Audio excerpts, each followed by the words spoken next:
Patungkol para sa playoff ang trash talk ni Durant kay Luka. Parang siya ang natamaan at Warriors 7 sunod na hindi nananalo sa Nuggets. Ano ang ibig sabihin sa sinabi ni Jokic? May connection kay Jimmy Butler? Ngunit bago ang lahat, kung gusto nyo ng matibay na running shoes, new men's and women's marathon air cushion running shoes, sports shoes, mabibili lang sa halagang $2,199. I-click lamang ang link sa comment section. Ang Los Angeles Lakers ay natalo sa kanilang huling 4 na laro bago ang kanilang laban kontra sa Phoenix Suns at kailangan nila ng isang matinding trabaho para maibalik ang kanilang ritmo. Dito pumapasok si Luka Doncic na kilala sa pagpapahanga sa mga manonood at pagpapainit sa sarili, and iyon mismo ang ginawa niya sa unang quarter habang nakikipagsagutan kay Kevin Durant. Pinatikim ni Doncic si Durant ng ilang galaw na nagpatalon sa kanya at tinapos ito ng star ng Lakers gamit ang isang step back 3 na dumiretso sa ring. Habang bumababa si Doncic sa court, may sinabi siya kay Durant, ngunit walang naisagot ang forward ng Suns. Ipinakita na ni Doncic sa buong kanyang karera na hindi siya natatakot sa malalaking tira sa laro at hindi rin siya nag-aatubiling ipaalam ito sa kalaban. Nakakatawa dahil kilala rin si Durant bilang isa sa mga mahuhusay sa trash talk sa liga, kaya sa tagpong iyon kasama si Doncic parang naging isang game respects game na sitwasyon. Sinusubukan ng Suns na makakuha ng ilang panalo sa yugtong ito ng season dahil kasalukuyan silang nasa labas ng play-in tournament. Isang nakakadismayang season ito para sa kanila at ang tanging paraan upang mailigtas nila ito ay kung makakapasok sila sa playoffs sa kahit anong paraan.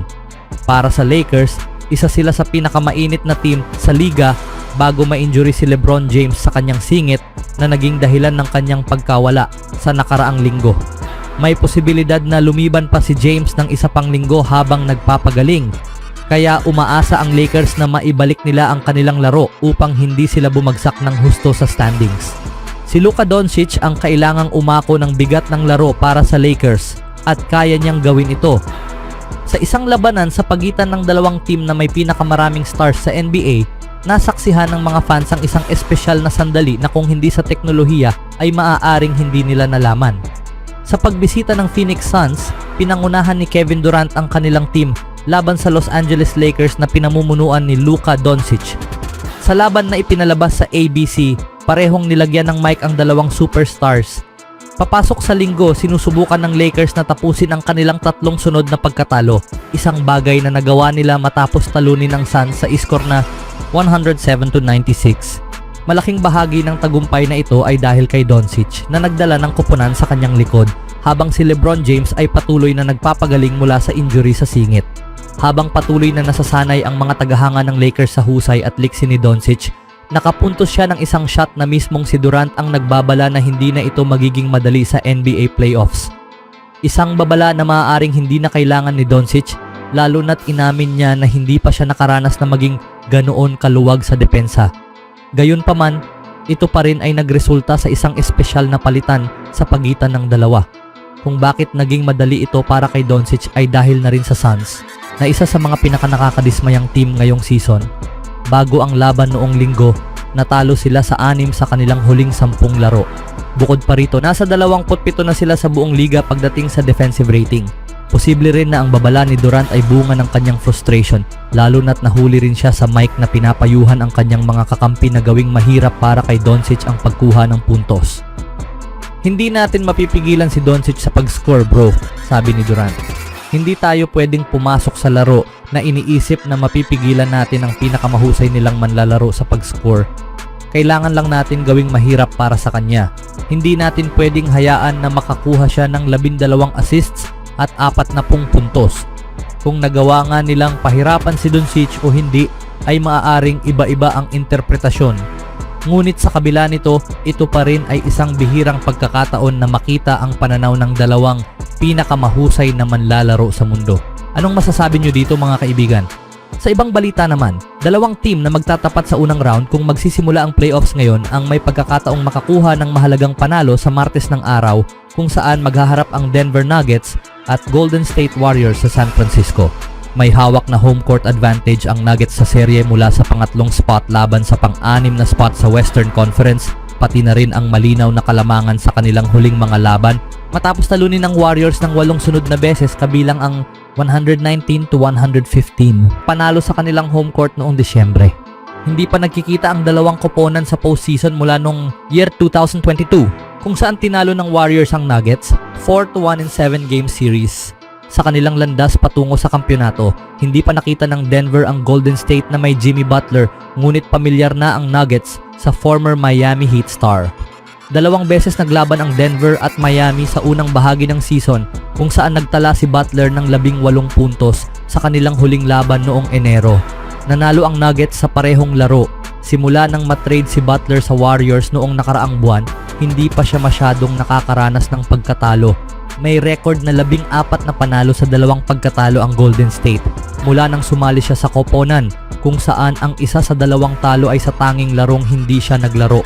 Nanalo ang Golden State ng 7 sunod na laban mula nang magpahinga si Butler laban sa Philadelphia na nagdala sa Warriors sa 11 laro sa itaas ng .500 mark.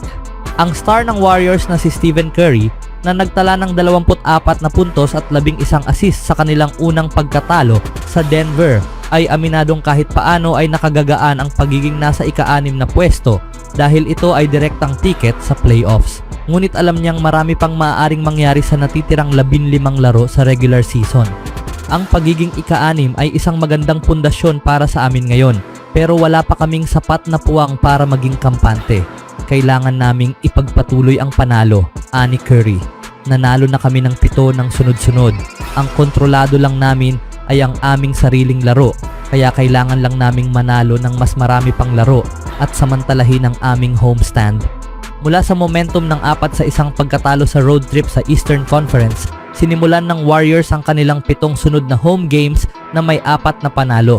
Ngunit ang kanilang 97-94 win versus New York Knicks noong linggo ang pinakamahirap sa mga ito. Ang laban na iyon ay nagsimula rin sa isang mahigpit na schedule ng 3 laro sa loob ng 4 na gabi na magtatapos sa Miyerkules laban sa Milwaukee Bucks. Samantala, hindi naging konsistente ang Nuggets sa kanilang huling 6 na laro kung saan sila ay nagpalit-palit ng panalo at talo.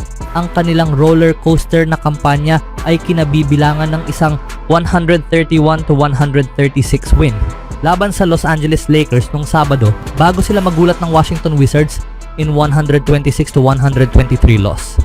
Alam ng Denver na hindi na nila maaabutan ang Oklahoma City Thunder para sa top seed sa Western Conference, ngunit nagbabala si MVP candidate Nikola Jokic na hindi ito nangangahulugan na dapat nilang pabayaan ang mga natitirang laro. May sinabi rin siya patungkol sa isang paglalaro sa playoff nang siya ay napagtanungan.